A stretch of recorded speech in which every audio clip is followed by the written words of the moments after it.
ایک دن کی بات ہے، ایک کتا دریا کے کنارے بیٹھا تھا۔ وہ بہت بھوکا تھا اور کھانے کی تلاش میں تھا۔ اچانک اسے پانی میں ایک ہڈی تیرتی ہوئی نظر آئی۔ وہ فوراً پانی میں جھانکنے لگا۔ جیسے ہی اس نے نیچے دیکھا، اسے اپنا ہی عکس نظر آیا، لیکن وہ سمجھا کہ یہ کوئی دوسرا کتا ہے جس کے منہ میں ایک بڑی مزیدار ہڈی ہے۔ اس کے منہ میں پہلے ہی ایک ہڈی تھی، لیکن وہ لالچی ہو گیا۔ اس نے سوچا، اگر میں اس دوسرے کتے کی ہڈی لے لوں تو میرے پاس دو ہو جائیں گی۔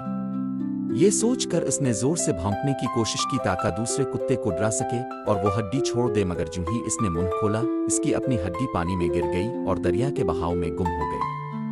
اب نہ اس کے پاس اپنی ہڈی رہی اور نہ ہی وہ دوسری ہڈی حاصل کر سکا۔ کتا افسوس سے دیکھتا رہ گیا اور سمجھ گیا کہ لالچ ہمیشہ نقصان دیتا ہے۔ وہ خالی پیٹ اداس دل کے ساتھ واپس چلا گیا اور آئندہ لالچ نہ کرنے کا فیصلہ کر لیا۔ سبق: لالچ انسان کو ہمیشہ نقصان پہنچاتا ہے۔ جو ہمارے پاس ہوتا ہے ہمیں اسی پر خوش رہنا چاہیے۔